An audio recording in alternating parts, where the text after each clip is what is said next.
If you've been adding seafood to your diet and ready to try something at home that you're going to make at home, let's see how the oven can be your friend when it comes to fish. Dietitian Katie is back with a recipe for oven-fried chili-lime tilapia, which I think sounds fantastic. Yes. Chili lime. Mm-hmm. A lot of times I'll ask people, well, do you eat fish? And they say, well, I eat fried fish. Yeah. So, which still counts. I mean, it's still fish, but if you're looking for a way to kind of cut back a little bit on the fat, there's a lot of other ways that you can cook fish. Yeah, we have grilling season coming up, so it's good on the grill. Yep, absolutely. But the oven, I think, we go to the oven a lot, and I think it's a good way to go. You can do it on a baking sheet like this. The sheet pan is nice, reduces the amount of dishes, which I am always a fan of. Oh, yes. Yep. Let's talk about tilapia. Yeah. What's good about it? So tilapia, just like any other type of white fish, is going to have a very good source of protein, but it is not going to have necessarily those heart-healthy fats that we think about in fish. Okay. So I always kind of equate it similar to like chicken. So it's going to be a very lean source of protein. Good protein. Great protein. Yes. Yep. And it's going to have selenium in it, which kind of helps with, they always call it kind of an anti-aging thing because it helps our cells to not oxidize, things like that. So usually when you're looking at the fish case, you've got all those white fish, that's going to be lean protein. And then you got the darker fish like salmon or tuna. Those are going to be the ones that have kind of that heart-healthy fat in it. So if you're really trying to go for like 2 servings a week, I always tell people try 1 white fish and 1 kind of darker fish. And not only white fish, in this case, tilapia is a farm-raised freshwater. Yep, it is a freshwater fish. Okay, so absolutely. Nobody's fishing for this stuff. Yes. Right? Okay. Yep. Now you have it on the baking sheet with, these aren't potatoes, these are radishes. Radishes, You can bake radishes. And do they get soft, or does the flavor change? I don't think it changes too much. I think it's kind of like a potato if you don't roast it.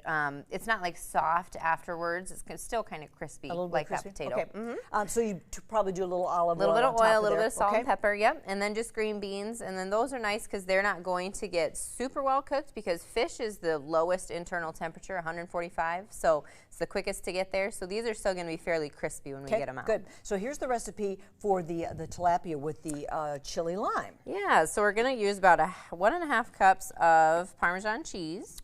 Okay. That's the crust. Yes, that's going to be the crust, yep. And then this is Mrs. Dash Fiesta Lime. So if you are someone that is trying to watch your salt, those are salt-free servings or salt-free seasonings. And then we've got just some lime zest in there. And then we have some panko or breadcrumbs, whatever you've got. Okay. And then if you just mix it up, this is going to be kind of the crust that we put on the fish.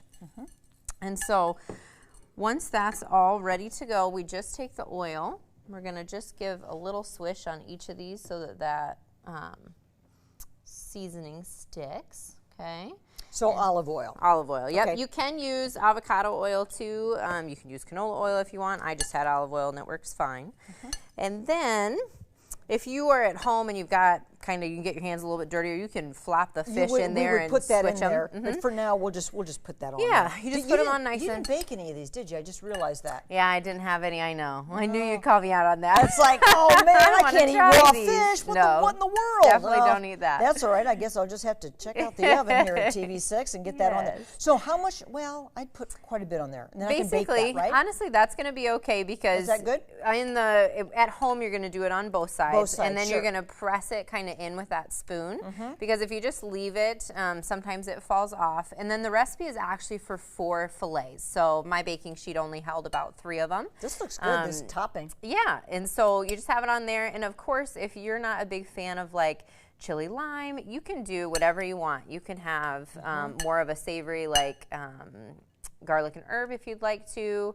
A lot of people just like the Parmesan and the breadcrumbs on there too, so any of that works fine. So picture, if you will, we're going to put this in the oven and cook it probably at 350 for how long? It says 14 to 16 minutes. It's definitely going to depend on your oven, but remember, it's just to 145 degrees, so you just want to be watching it. Because it's thin. It's thin. It's thin fish. Yep. And then it would be, okay, picture again, this will be brown. Yes, nice and crusty. And bubbly. And then you eat delicious. it. You eat it and you love it. And the radishes, You know, my sister's a radish fan. Yeah. And onions. She likes the crunchy. Yeah, the crunchy with lots of salt. Absolutely. So this recipe, or you saw how we did. It's pretty easy. Sure. With the cheese. And it is. Yep. It's on Hy-Vee.com too if you'd like to print it out and kind of follow it too. Good idea. Yeah. All right, we're going to wrap it for today. Thanks, Katie. Yep. Thanks. Yes, all the good fish fries and all that this season.